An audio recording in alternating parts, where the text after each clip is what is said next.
everyone, and welcome to my first video on this YouTube channel. Before we jump right into the video, I just wanted to provide a little bit of information about myself. My name is Mata-torres, and I am a sophomore at UNCG and majoring in biology.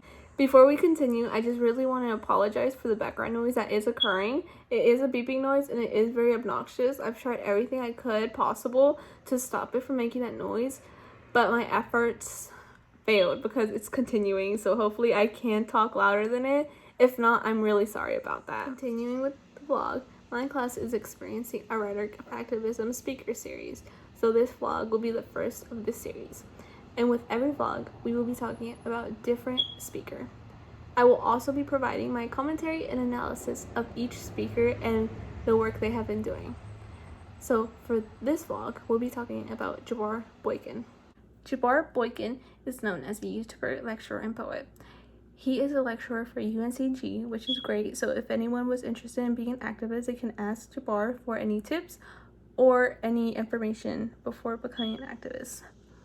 And since I did say he was a poet, he does have his first book published called Whatever Happened to Black Boys, and in the book he talks about experiences of past individuals and present individuals as well. He also adds in his experiences as well, but since it doesn't come right out saying, oh my gosh, this is Jabrar Boykin's experience, we just determine that it's an experience of someone else. Now, I'm looking down a lot because I do have an image I would like to share of his front cover, which was really interesting to me, so hopefully it's interesting to you as well. And there is a meaning behind this photo right here. Let me see. There we go.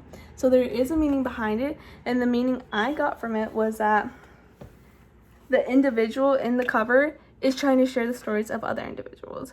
Since if you did see that his mouth is the only thing that isn't covered and everything is white out because it is decomposed. But from what I see, it looks like spider webs, not gonna lie. So from the whiting out of his face, I believe the meaning behind it is that they're whiting out the experiences of Black individuals. So pretty much they're just going over it saying, that doesn't matter. We don't want to talk about that.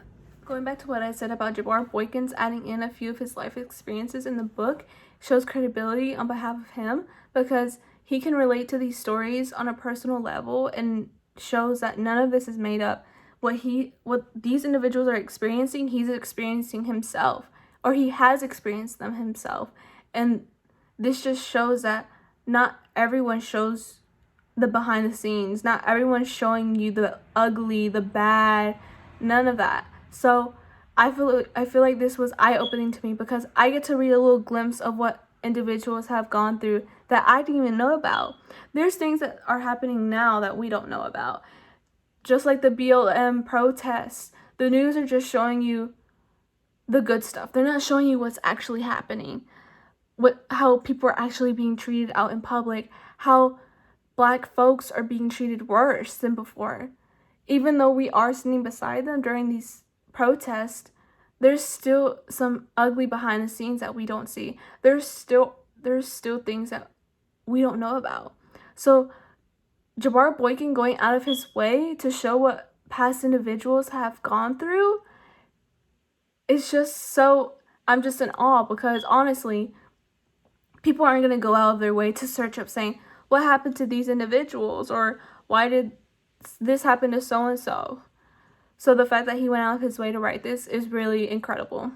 I really recommend anyone to read this because just reading 2 poems out of his book was really eye-opening. Not only is it eye-opening, it also allows individuals, the audience, to understand a little bit of how Black folks live.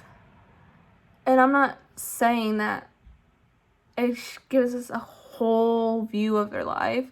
I'm just saying it gives you a little glimpse. It shows you a little bit behind the scenes. And it's our job to even change a little bit of their life for the good, not for the bad. They've already been living in the bad for a while. So it's the audience's turn to make a change. And when I'm speaking about the audience, I'm speaking about the individuals who read the book, the individuals who go out of their way to read the book, who feel inspiration out of the book, determination to change the past, determination to change the future. Just feeling something after reading the book you're part of the audience. And the audience, I believe the audience that Jabrar Boykin is trying to connect to is not just only young folks. I believe it's towards anyone who's willing to change the way they look at things, the way they act towards people. And I know we're supposed to say, oh, the audience is young folks, the audience is African Americans, the audience is to white folks. No, I don't believe the audience is just to one person. I believe the audience can be for everyone. So, like I said, the audience could be for young folks specifically, because young folks are more willing to change the way they see things, more willing to change the way they live, are more willing to do anything to change their future.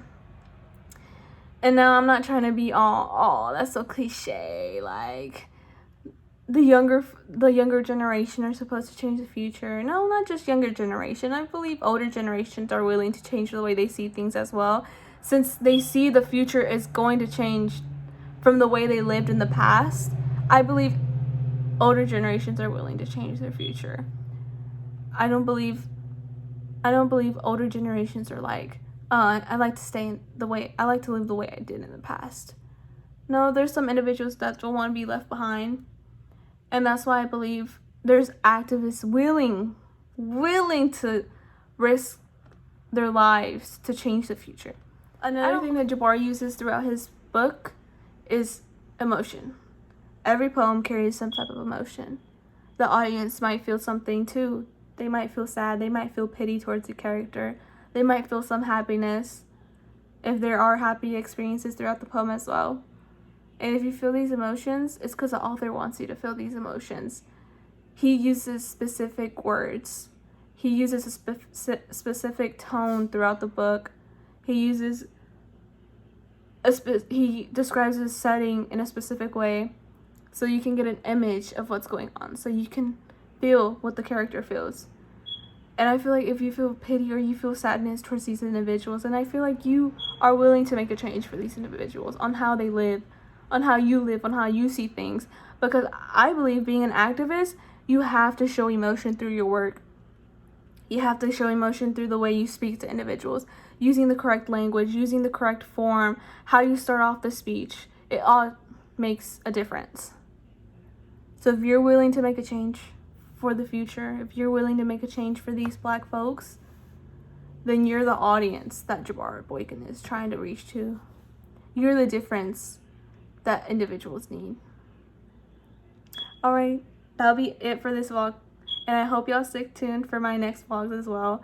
I'm sorry if I'm a little rusty on the way I talk, or rusty the way I describe things, or rusty in the way I put my opinion out there, but hopefully later on in these vlogs I improve.